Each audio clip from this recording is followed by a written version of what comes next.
Amém, queridos. Graça e paz, amém? Uma grande responsabilidade falar sobre dois temas que estão no coração de Deus. Adoração e família, né? E estou muito feliz de estar aqui esta noite. Eu realmente vim orando ao Senhor para que não sejam palavras de conhecimento humano, porque a gente já está cheio de palavras de conhecimento humano. Mas que a gente seja tocado pelo poder de Deus, né? E eu sei que Ele tem uma ministração hoje para fazer nos nossos corações, mais do que uma palavra, amém? Então, pega o teu coração aí, abre ele, para você receber aquilo que está no céu e no coração de Deus para a sua vida e para a sua casa. Porque nós precisamos de famílias mais do que nunca fortes no Senhor Jesus nesses últimos tempos, amém?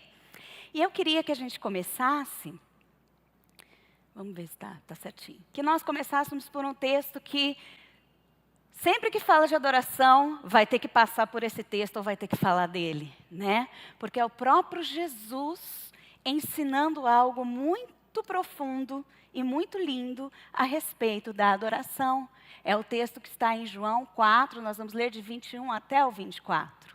Disse assim, Jesus declarou para uma mulher samaritana que apareceu no poço para pegar água.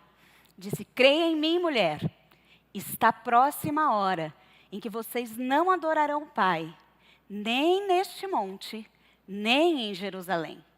Vocês, samaritanos, adoram o que não conhecem. Nós adoramos o que conhecemos, pois a salvação vem dos judeus. No entanto, está chegando a hora, e de fato já chegou, em que os verdadeiros adoradores adorarão o Pai em espírito e em verdade. São estes os adoradores que o Pai procura. Deus é espírito, e é necessário que os seus adoradores o adorem em espírito e em verdade. Quando a palavra de Deus diz que existe uma adoração em verdade, é porque nós podemos estar adorando em não verdade. Há uma forma de adorar ao Senhor. Há uma maneira de adorar ao Senhor. Não é de qualquer forma. A gente chega a Jesus como nós estamos. Mas depois que entramos pela porta, já não é mais como estamos. Mas é como Ele quer. É como Ele precisa. É em espírito. É em verdade. E é uma palavra e é necessário que se adore em espírito e em verdade. Mas é interessante, meus irmãos. Pastor Estevão falou assim, nada melhor do que uma levita para falar de adoração. Por quê? Porque quando a gente fala de adoração, a primeira coisa que vem na mente, qual a primeira coisa que vem na sua mente? Os anjos no céu e os anciãos depositando a sua coroa diante do trono de Deus e cantando santo, santo, santo, santo. E aí você lembra de você na igreja com a mão levantada e adorando santo, santo, santo. E lá na sua casa orando, falando em línguas e adorando santo, santo, santo. Eu quero dizer para você que sim, isto é adoração. Mas isto é um ato de adoração. Isso não é a adoração. E nós precisamos entender que para que este ato seja feito em espírito e em verdade, é necessário que a gente entenda o que é a adoração. E a adoração é muito mais profundo. É muito mais do que isso. Quando você diz adoração na família, é muito mais do que um culto doméstico na sua casa. Muito mais, irmãos. Muito mais profundo do que isso. É interessante, nós vemos que neste texto, a palavra adoração que Jesus usa nesse texto para falar com a samaritana é proskínio. É uma palavra difícil de falar. Não é exatamente assim, mas é mais ou menos assim. Essa palavra proskínio no grego, ela tem um significado muito interessante. Não é cantar. Não é cantar. Não é bater palma, não é dançar. Literalmente, ela significa aproximar-se para beijar. Cair diante, prostrar-se, prestar reverência por respeito ou súplica, render-se, submeter-se. Se pudéssemos trazer uma única palavra aqui, é obedecer aquele que é Senhor. Isso é adoração. Quando você apenas canta, você apenas canta. Mas quando você faz, porque você entende o que é louvor dos lábios, fruto dos lábios daquele que confessam o nome de Jesus, aí então você começa a adorar, porque você está fazendo em submissão e em obediência. Então nós começamos a perceber que a adoração, como Jesus está dizendo para aquela samaritana, não é um ato. Porque até então judeus e samaritanos resumiam a adoração a um ato de ir até o templo e de entregar um sacrifício pelos seus pecados. Isto era adoração. Mas Jesus está dizendo, minha querida, chegou a hora em que não é mais num lugar, não é apenas num momento, mas chegou a hora em que você vai estar adorando e adorando e adorando e adorando, aonde você estiver, em espírito e em verdade. O que isso significa? Antes de Jesus, meu querido, era preciso aquele sacrifício para que nós fôssemos lavados, para que os pecados fossem expiados, para que aquelas pessoas pudessem chegar um pouquinho perto de Deus. Mas agora, com o véu se rasgou, há uma graça sobre nós. E essa graça, ela é poderosa. Ela abre um caminho para estarmos diante de Deus todos os dias. Se sangue de bodes e ovelhas expiavam o pecado, quanto mais o sangue de Jesus Cristo sobre as nossas vidas nos transformará. Não vai ser apenas um sangue sobre, é um sangue em nós que tem poder de mudar as nossas vidas, de mudar a nossa forma de viver, de conformar o nosso coração e a nossa mente à vontade daquele que nos gerou e nos chamou para o louvor e a glória do seu nome. E isso é adoração. Jesus está dizendo, está chegando um tempo de poder e de graça, aonde vai haver um poder e um espírito dentro de você que vai transformar a sua vida e você não mais vai precisar de um lugar ou de um momento, mas em todo momento você vai estar louvando e adorando ao Senhor, porque vai haver capacidade de obediência submissa e plena à vontade do Senhor. Às vezes a gente pensa que viver na graça é mais fácil. Não sei se é. Porque com a graça dentro de nós, com o Espírito dentro de nós, irmãos, nós temos maior responsabilidade diante de Deus. Porque há algo dentro de nós que nos faz chegar a Deus. E por que não chegamos? Por que não obedecemos? E se adorar, então, é obedecer. Deixa eu dizer uma coisa para você, meu irmão. Jesus, ele tem que ser o Senhor das nossas vidas. A Bíblia diz que ele chama de amigo. Mas não é porque ele é o nosso amigão. Sabe aquele seu amigão que você conversa com ele, fala do jeito que você quer, tudo que você quer, e ainda convence ele de fazer o que você quer? Não é esse amigão que Jesus é. Jesus, ele permanece Senhor em todo o tempo da nossa vida e nós somos servos obedientes. O que ele está dizendo é que ele não vai nos tratar como Senhor severo, mas ele vai ser aquele que estará conosco como um amigo, perto do nosso coração, nos tratando em amor, em delicadeza.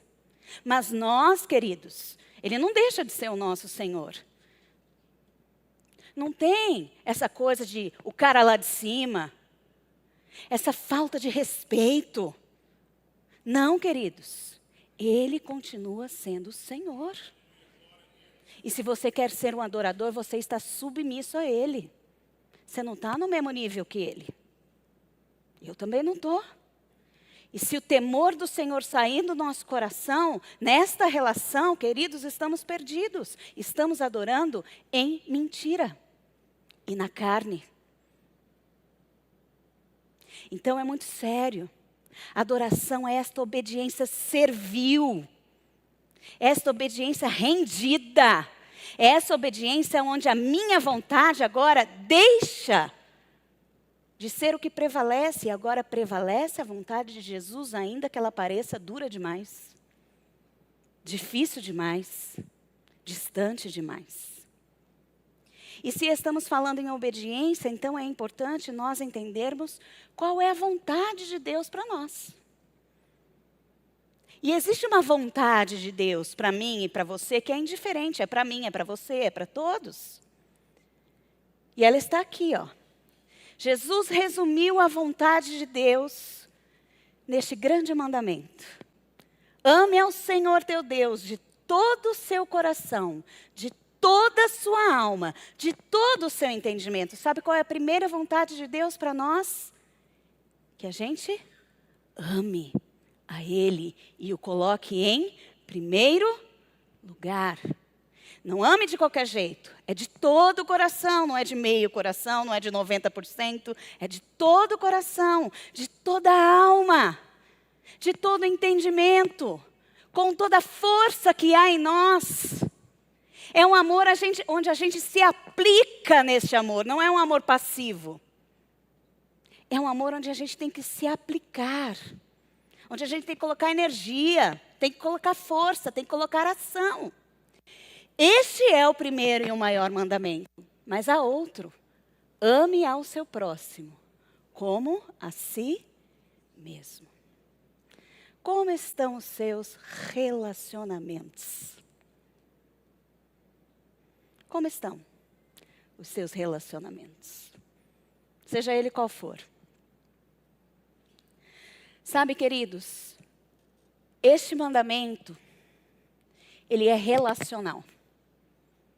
Ele está falando do seu relacionamento com Deus. Ele está falando do seu relacionamento com o próximo. A primeira coisa que Deus fez quando Ele criou o homem, Ele soprou um fôlego de vida que criou no homem um espírito. E esse espírito era o lugar de relacionamento com Deus. Através do Espírito, Deus estava ali se relacionando com Adão e Eva. Adão e Eva foram criados para se relacionar com Deus. E neles, todos nós. Por isso que quem não tem Deus no coração tem um vazio, um buraco e um anseio. Porque está lá na criação. É um anseio relacional. E não apenas em relação a Deus. Quando Deus criou o homem, Ele disse, não é bom que o homem esteja? Não é bom que o homem esteja? Você acha que primeiro Deus criou o homem? Aí Ele ficou olhando. E aí Ele pensou, eu acho que não é bom que o homem esteja só. Ou você acha que quando Deus criou, Ele já criou o homem para não estar só? Ele já criou o homem com um projeto de que haveria uma auxiliadora e que através deste casal nasceria uma descendência, e essa descendência povoaria a terra com muitas pessoas. E daí nasceriam muitos relacionamentos. Marido, mulher, pai, irmãos, amigos, vizinhos, estrangeiro. Enfim, todo tipo de relacionamento que existe quando nós estamos numa grande comunidade. Foi esse o pensamento de Deus. Ele não criou o homem para estar só. Já era projeto do Senhor que o homem estivesse com alguém. E então, queridos, nós vamos entender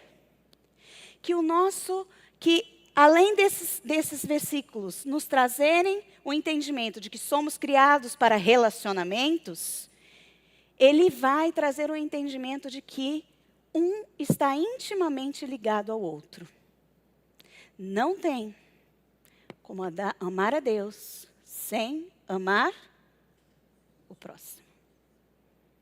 Mais uma vez, adoração é submissão a Deus. A vontade de Deus é que a gente ame a Ele acima de todas as coisas e ao próximo. Eu vou perguntar de novo, como estão os seus relacionamentos? Importa que aqueles que adorem em espírito e em verdade. Nosso relacionamento com Deus está espelhado no nosso relacionamento com o próximo. Não dá para dizer que ama a Deus sem que isso esteja refletido no plano natural e nos nossos relacionamentos. E é um termômetro, queridos. É um termômetro de como nós estamos diante do nosso Senhor. 1 João 4,20 diz: se alguém afirmar, eu amo a Deus, mas odiar o seu irmão, pois quem não ama seu irmão, a quem vê, não pode amar a Deus, a quem não vê. É forte isso, meu querido irmão. Mateus 25,40 diz: em verdade vos digo que quando fizestes a um destes pequeninos irmãos, a mim o fizestes. Aquilo que você faz para quem está ao seu redor, Jesus leva para o lado pessoal. Quando você odeia alguém, Jesus leva para o lado pessoal. Quando você ama alguém, Jesus leva para o lado pessoal.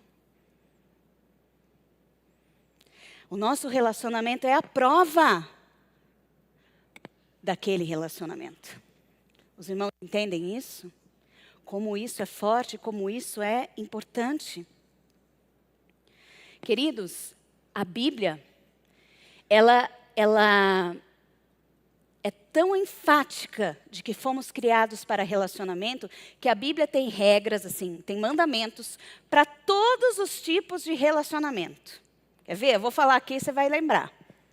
Entre amigos, a Bíblia tem mandamentos para como a gente se relaciona entre amigos. E entre inimigos, também tem.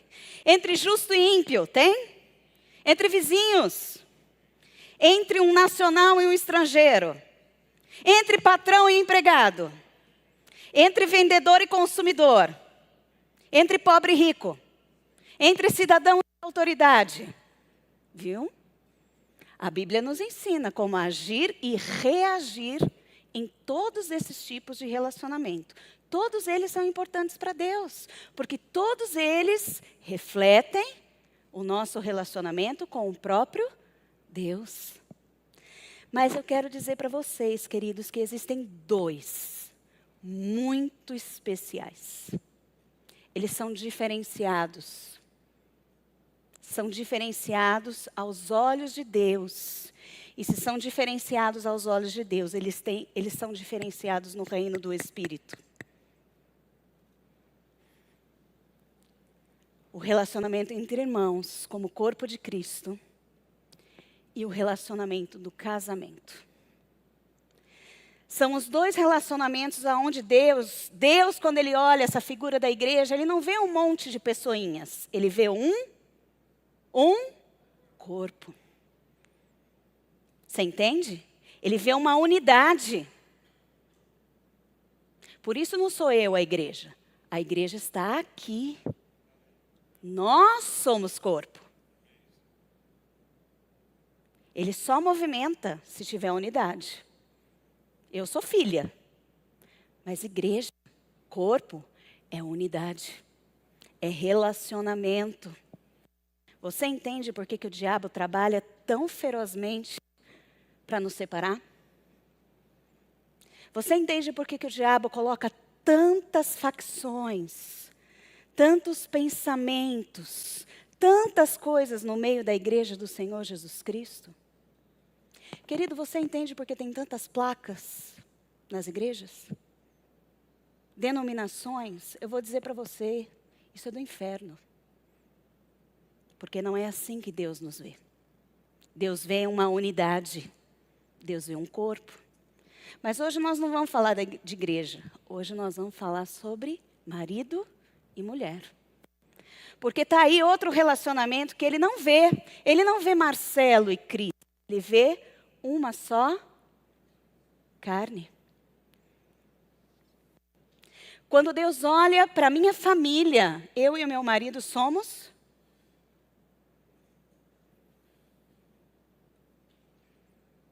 É uma unidade espiritual, meu querido irmão. Por isso Deus adverte: o que eu uni, não separe o homem. Porque essa unidade é poderosa no meu reino. Esta unidade poderosa no meu reino. E agora você entende por que o diabo também investe tanto para destruir o casamento. Porque ele quebra coisas poderosas no reino espiritual. E nós precisamos entender, queridos, o que Deus está requerendo de nós. Eu espero que você esteja entendendo aonde eu quero chegar, porque nós estamos falando de adoração, e adoração é submissão à vontade de Deus. Então, a adoração na família não é cantar corinho no culto doméstico. Você pode fazer isso na sua casa. Isso não é ruim. Isso é bom. Mas é muito mais do que isso. Porque se você e o seu marido não estiverem uma só carne, se a sua família não estiver em harmonia, não adianta nada cantar corinho na sala da sua casa. Não é isso que move o reino, queridos. O que move o reino é a obediência. O que move o reino é a obediência. A família, o casamento, ele é tão importante. Ele é tão importante aos olhos do Senhor, que o apóstolo Paulo, ele faz uma advertência interessante, que eu gosto sempre de vê-la de trás para frente. O apóstolo Paulo diz: se você quiser se dedicar integralmente à obra de Deus, é melhor que não se case. Certo? Por quê? Se você não se casar, você tem 100% do seu tempo para se jogar. O que isso significa? Se você se casar, agora você tem um ministério tão importante quanto esta obra. E ele não vai poder ficar para trás, com a justificativa de que você está realizando a obra. Pastores, presbíteros, líderes, não tem exceção para nós.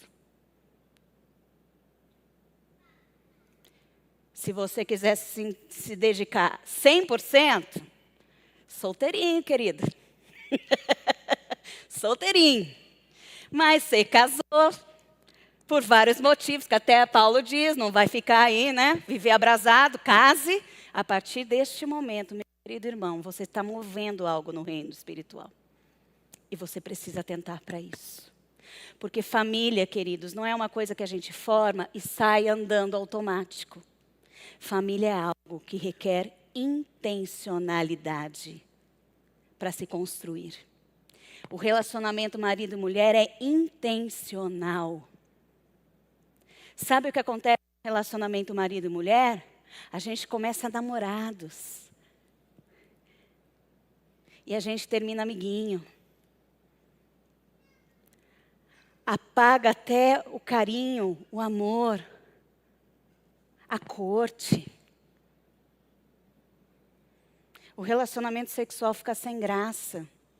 Vira uma obrigação, uma chatice. E não algo no qual você está investindo tempo. Os irmãos estão entendendo isso? Família é muito sério e muito importante aos olhos do Senhor. É uma só carne, é uma unidade que tem efeito explosivo no reino de Deus. A sua casa é uma bomba atômica no inferno. Por isso que o diabo quer destruir. E eu vou dizer uma coisa que Deus me pediu para falar. O diabo não está brincando. Nós estamos em guerra. Nós estamos em guerra. Nós estamos em guerra. E é necessário nós despertarmos. É necessário nós despertarmos. Portanto, vede prudentemente como andais, não como necios, como loucos, mas como sábios, remindo o tempo, porquanto os dias são maus. Por isso não sejais insensatos, mas entendei qual seja a vontade do Senhor. Este tempo aqui, no original, é kairos. A gente sabe que cronos é um tempo cronológico. Kairos é um tempo de Deus. Cronos é o tempo que passa, tic-tac, tic-tac, tic-tac. Kairos é um tempo de propósito. É o tempo onde o propósito de Deus se manifesta. Então, quando a palavra de Deus está dizendo remindo, você sabe o que é remir? Remir é salvar. A palavra de Deus está dizendo, portanto, meu querido irmão, você quer fazer a vontade de Deus? Salva o teu kairos. Porque os tempos, aí esse outro tempo é o cronos, são maus. Sabe o que significa? Se eu tenho algo muito precioso na minha mão, um propósito de Deus na minha mão, e eu deixo ele ao vento, eu deixo ele passando pelos dias, ele fica aprisionado. O propósito de Deus para nós precisa ser remido dos dias maus. Precisa ser resgatado. Todo dia é dia de resgatar o seu propósito. Todo dia é dia de resgatar o seu kairos. E para a sua família também. Por isso que eu estou falando, família não é, casei agora deixa o bonde andar. Não. Todo dia a sua família tem um propósito definido por Deus. E todo dia é dia de remir o kairos da sua família. Por isso, muitos lares destruídos, pessoas que ligaram num piloto automático, pessoas que colocaram suas cabeças em outros lugares, em outros afazeres, e a família está desfacelando. Diante dos olhos, não está nem vendo.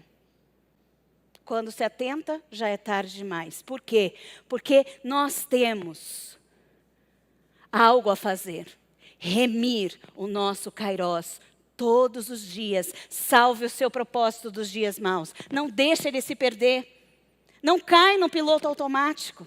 Especialmente em relação à sua família, ao seu casamento. Mantenha a chama acesa no seu casamento, meu querido irmão. Tem que botar lenha. Todo dia. Tem que botar lenha no seu relacionamento com seus filhos todos os dias. Tem pai que nem dá atenção para o filho e depois quer dar uma palavra de comando e quer que o filho atenda. Ele não vai atender, você é desconhecido para ele. Aquele lá que se diz meu pai, mas que eu não conheço, não conversa comigo, não tem relacionamento comigo, não está remindo o seu propósito de pai todos os dias. O diabo está roubando a autoridade dos pais e colocando na mão da internet. E às vezes nós estamos simplesmente assistindo, porque estamos engodados com as coisas deste mundo. Estamos engodados com as coisas deste mundo. Lá em 1 Coríntios 11:13, Paulo coloca uma ordem muito interessante, que todos nós conhecemos bem. Porque Deus é o cabeça de... Vamos falar? Vamos acordar? Deus é o cabeça de... Cristo é o cabeça do... O homem é o cabeça da... Muito bem. Todo mundo conhece essa ordem? Levanta a mão quem conhece.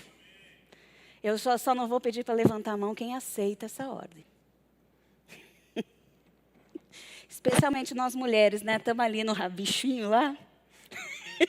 Debaixo de 3 guarda-chuva. E às vezes a gente acha ruim, né? Mas essa é a ordem. Deixa eu dizer uma coisa para vocês. Olha que interessante. Este é um relacionamento espelho. Deus é o cabeça de Cristo. E Jesus vai dizer em João 10:30, eu e o Pai somos... Jesus, o homem é o cabeça da mulher. Marcos 10:8 diz, os dois se tornarão uma só carne. A primeira coisa que eu quero que você saia daqui sabendo, é que o seu relacionamento marido e mulher é espelho do relacionamento entre Deus e Jesus. Deus Pai é mais importante que Deus Filho? É, irmãos? Tem hierarquia? Deus Pai, Deus Filho, Deus Espírito Santo? Tem. Esse é mais importante, mais poderoso, depois vem Jesus, depois vem o Espírito Santo. É? Então eu quero dizer para você que em termos de tamanho e importância, não há diferença entre homem e mulher. Amém? Escuta bem. Eu vim de baixo do temor do Senhor. Porque o diabo está invertendo essas coisas, irmãos. E tem muitas pessoas sofrendo, com fortalezas na mente, e levando isso para o seu relacionamento.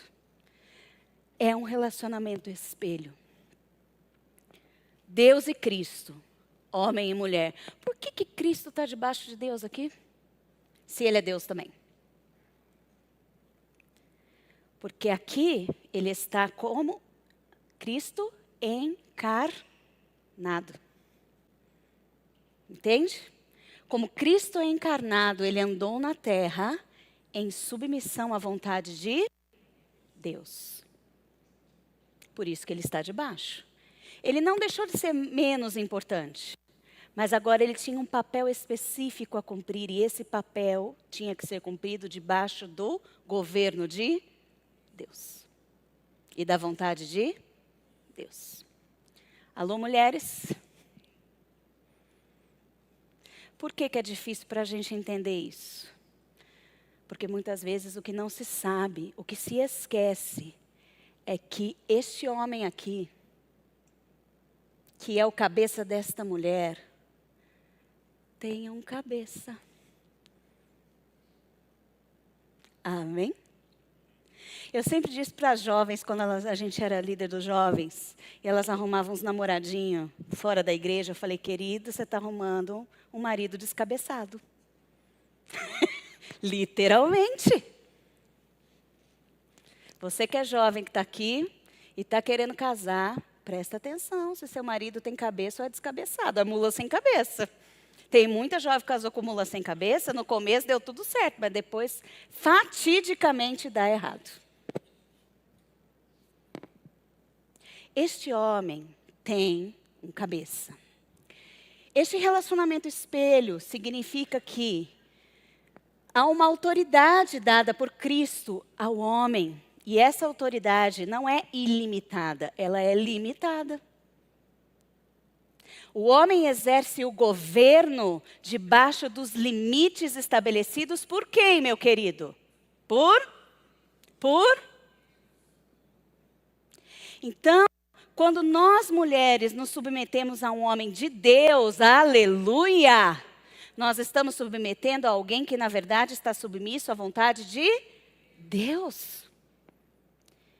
O seu governo, meu querido irmão, é para ser exercido, mas não na sua autoconfiança, na sua própria vontade, no seu desejo, mas é para ser exercido debaixo de um cabeceio, de uma autoridade, de um governo que vem de Deus.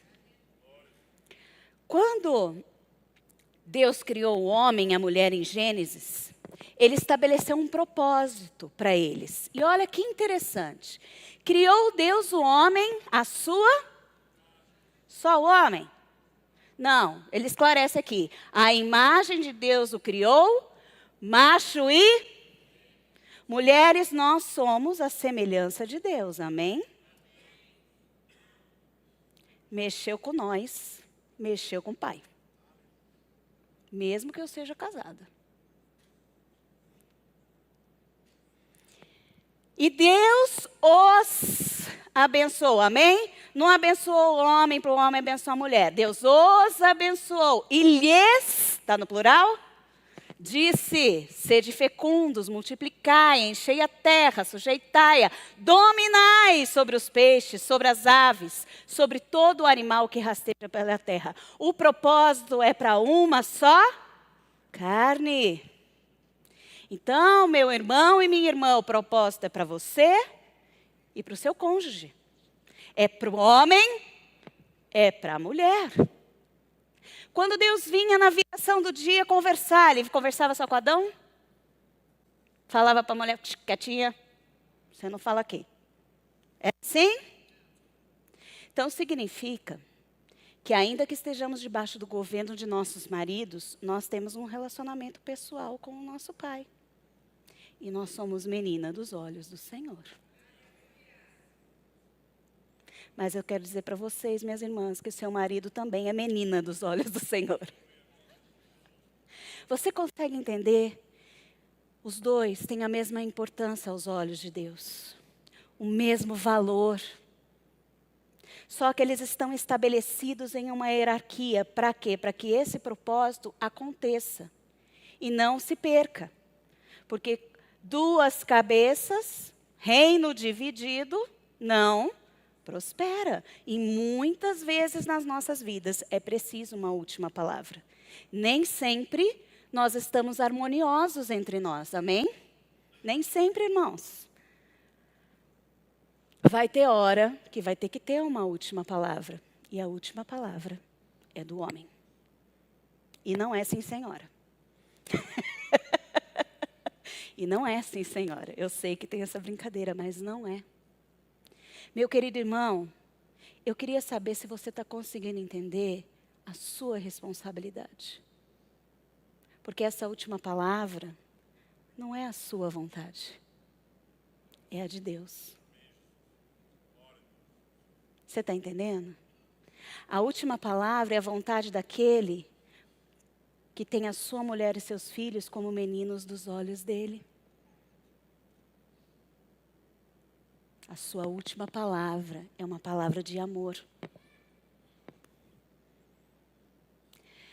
Eu orei muito ao Senhor, falei, Senhor, me dá um exemplo do que é essa unidade, como é que é esse papel. Às vezes a gente fica meio confuso. Aí Deus me falou, olha, é um rally de regularidade. O rally de regularidade, vocês sabem que não é aquela corrida de quem chega primeiro, né? O rally de regularidade, você tem que você tem que sair de um ponto, chegar em outro, em determinado tempo. Você não pode chegar nem antes, nem depois. Quem chega mais perto do tempo estabelecido é o que ganha, não é quem chega primeiro. Então, para você correr um rally de regularidade, meu querido irmão, você precisa fazer um belo mapa. Você precisa colocar uma bela estratégia. E ninguém corre rally de regularidade sozinho. Está sempre um piloto e um copiloto.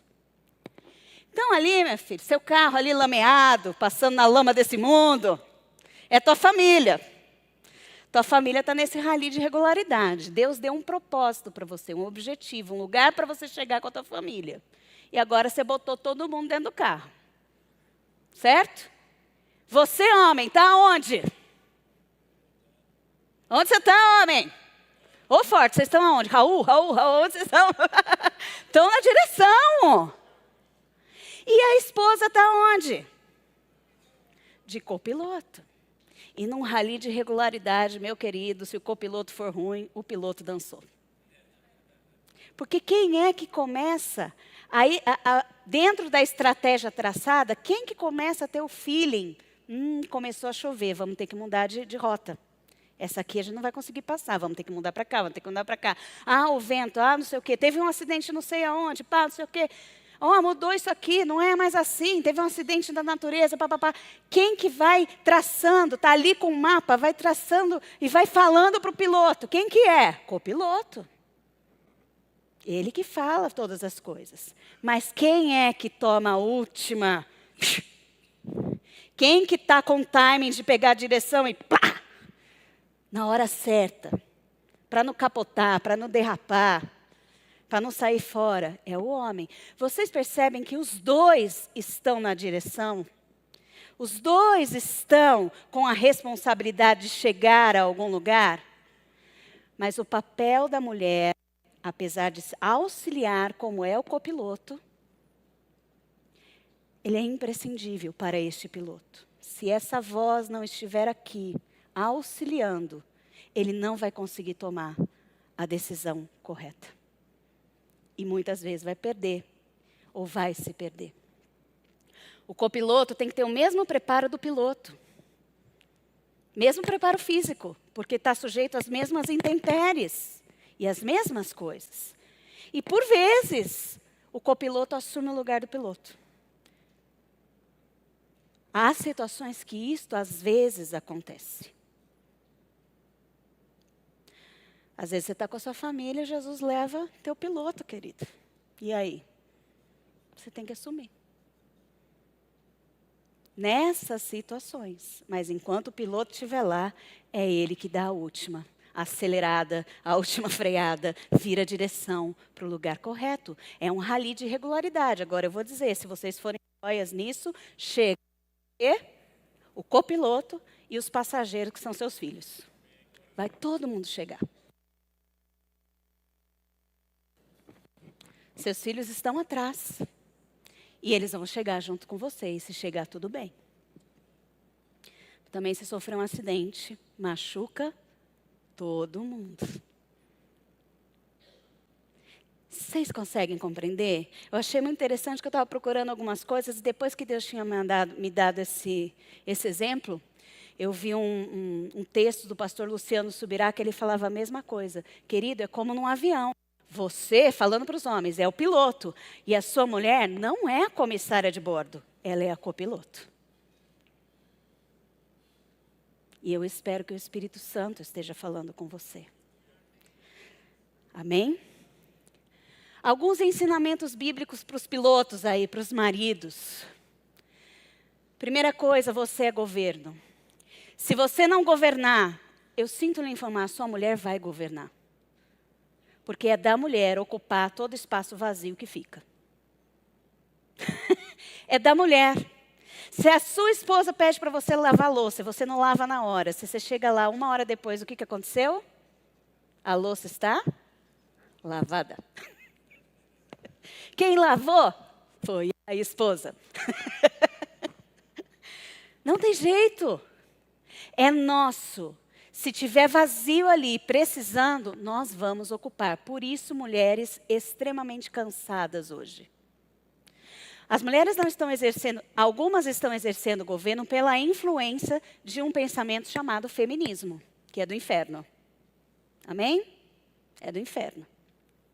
Mas outras estão exercendo porque os maridos estão ausentes da governança do lar. Meu querido irmão, você não foi feito para ser apenas o provedor da sua casa financeiro. E se prover financeiramente a sua casa está fazendo com que você se omita do governo da sua casa, reveja diante de Deus a sua posição. Não dê espaço no governo da sua casa. Porque a sua mulher vai fazer, mas sabe quem vai tomar o governo de verdade? O seu inimigo. Sua mulher vai cansar e quem vai estar dando o pitaco lá para onde está indo a sua família é Satanás. E os pensamentos deste mundo, porque você não está no lugar que você deveria estar. Governe bem a própria casa, criando os filhos sob disciplina com todo o respeito. Aleluia. Homens, o mandamento para vocês é amor e não é qualquer amor, é amor extremo, radical. Vós, maridos, amai vossas mulheres, como também Cristo amou a sua igreja e se entregou.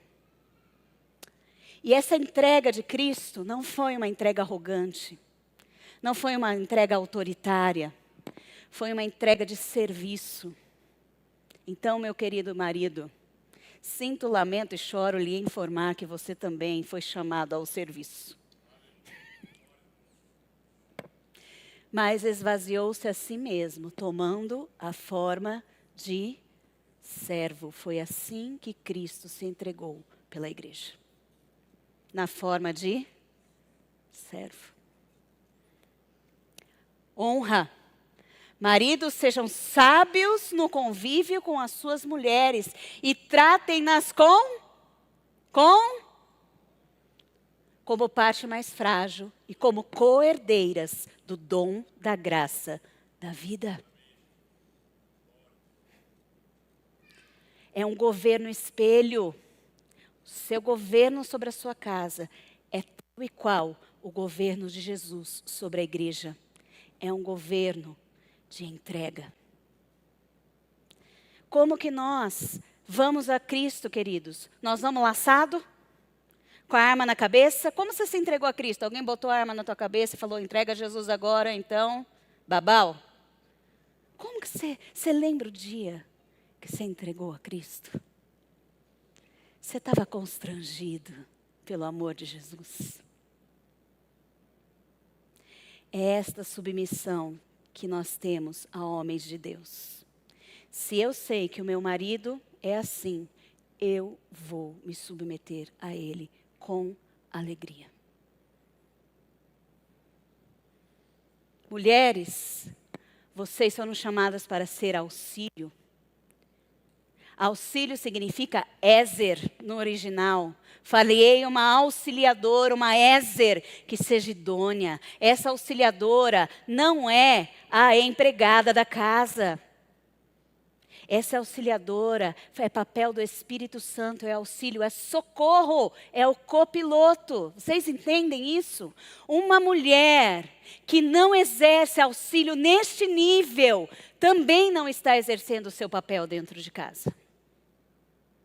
Por isso, assim como o feminismo é do inferno, o machismo também é. O machismo que fala que a mulher só pode falar assim, Senhor, tirar o sapato do marido. Ela pode falar assim, Senhor, e tirar o sapato do marido em Deus, sem problema nenhum. Não diminui em nada, eu estou fazendo por quem eu amo. Mas não por quem está me subjugando e dominando. E não permitindo que eu exerça o meu papel. Porque existe um papel que eu preciso exercer na minha casa. A mulher sábia, ela edifica a casa. Veja, submissão. Esposas, sede submissas ao próprio marido. A submissão, queridos, é entrar em linha com o propósito que Deus estabeleceu para a sua casa e que o seu marido está colocando. Crendo que Ele está colocando debaixo do governo do Senhor. Pensa, queridos, é engenhoso. É uma coisa ligada à outra. Sabedoria, toda mulher sábia edifica a casa, mas a tola derruba com as próprias mãos. Quantas mulheres destruindo a própria casa. Deixa eu dizer uma coisa para você, eu vou voltar aqui no auxílio, porque Deus falou isso no meu coração. Mulheres, nós podemos ser Ézer e nós podemos ser Jezabel. Ézer é auxílio. Você também está falando em sabedoria inspirada pelo Espírito Santo de Deus e não por aquilo que você quer. Se você é uma mulher, e a gente sabe fazer isso, que para aquilo que você quer, você manipula o seu marido, você está com o espírito de Jezabel. Seu marido não está aí para ser manipulado. Ele é o governo da sua casa e da sua vida. Vocês estão entendendo, meus irmãos? Vocês acharam que vocês iam cantar hoje na adoração, né? Estamos cantando meio fino hoje, né? Porque Deus está apertando.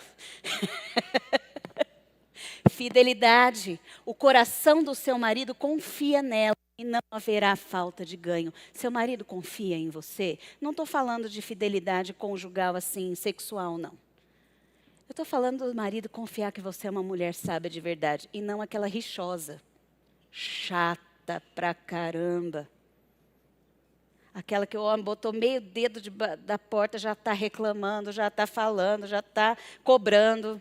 É você essa mulher? Cuidado. Queridos, deixa eu dizer uma coisa. Eu trouxe um chapéu chinês hoje aqui. Quando eu estava fazendo essa palavra, o Senhor me deu isso aqui.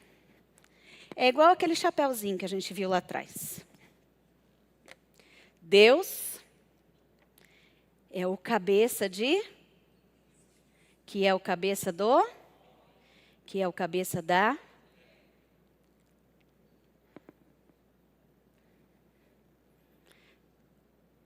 Se esse chapéuzinho aqui não estiver debaixo daquele, tá vulnerável.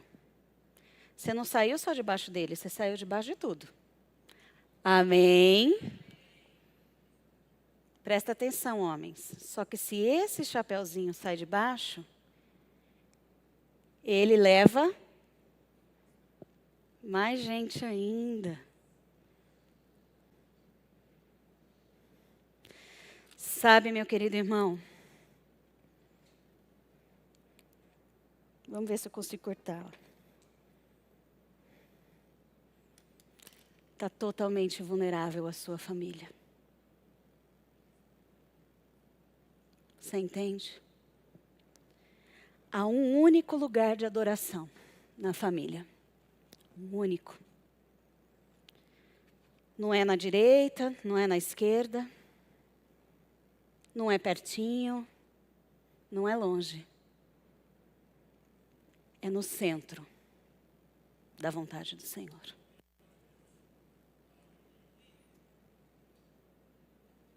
Aonde está a sua família? Onde você está, querido? Se é difícil para uma mulher submeter, quero dizer para você, é difícil para um homem também estar aqui, ó. Não é fácil. Por quê? Porque todo dia você tem que remir o seu propósito de família. Todos os dias. Para que tudo esteja no centro. Fora desse chapéu vermelho e verde escuro aqui, ó, é caminho de morte. Pode até parecer bonito, mas no final tem um precipício. Você está aqui conectado ou não? Só tem um lugar de adoração. É no centro da vontade do Senhor.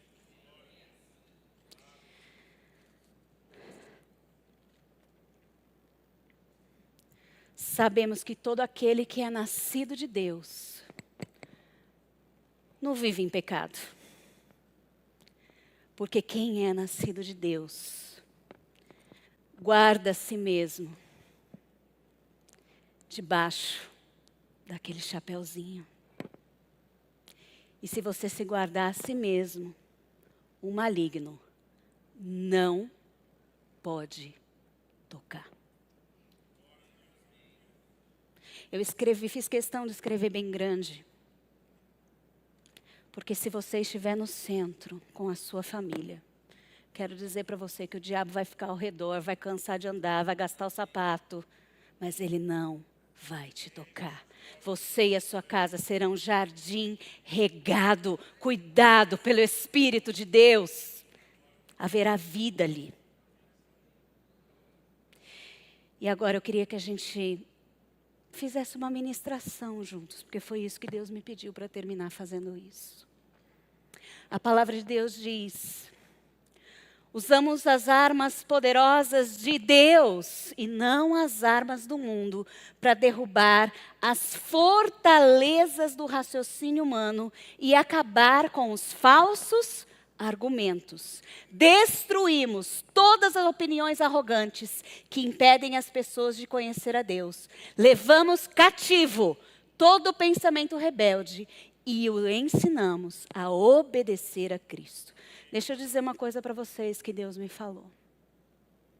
Machismo é do inferno. Machismo é do inferno. Homens que acham que são donos das mulheres estão com fortalezas mentais construídas pela cultura deste século. Mas houve um contragolpe, chama-se feminismo, é do inferno. Mulheres, vocês não são melhores do que os homens. Nós temos a mesma dignidade, o mesmo valor diante do nosso Deus. E eu quero dizer uma coisa para você, mulher. Se você trata o seu marido como um lixo, como um Zé Ninguém, você está com fortalezas do inferno na sua cabeça. E por que eu estou falando isso? Porque isso, querido, se constrói na nossa casa. Nós recebemos esses conceitos desde que nós nascemos. Nós não recebemos conceitos de respeito, de dignidade, de honra mútua. Nós recebemos respeito de que há uma hierarquia autoritária. Por muitos anos, o machismo imperou, autoritário. Não precisamos ir longe. Quantos feminicídios porque os homens acham que mandam nas mulheres. que dominam as mulheres, que podem tirar a vida delas, se elas não querem ficar com eles. É do inferno, meu irmão. Mas o feminismo também é uma resposta, porque as mulheres estavam sendo maltratadas, estavam fora do lugar onde Deus queria que elas estivessem. Mas, queridas, nós não podemos simplesmente girar o jogo e começar a tratar todos os homens como se fossem um Zé Ninguém. Não, eles têm um lugar e um lugar de importância. Se eles saírem daqui de baixo, nós também saímos. Você pode vir orar o quanto você quiser na casa de Deus pela sua família, se o seu marido não estiver ligado aqui. E você é responsável também para que ele esteja neste lugar. Esta unidade espiritual é potente e é poderosa, e ela se perpetua por gerações. E é por isso que o diabo quer quebrar. É por isso que o diabo quer que a gente fique preso, é na fortaleza do raciocínio humano. E nos argumentos, nos sofismas, parece que é, mas não é. Não é de Deus. E sabe, meus queridos, eu tenho esses sofismas na minha vida.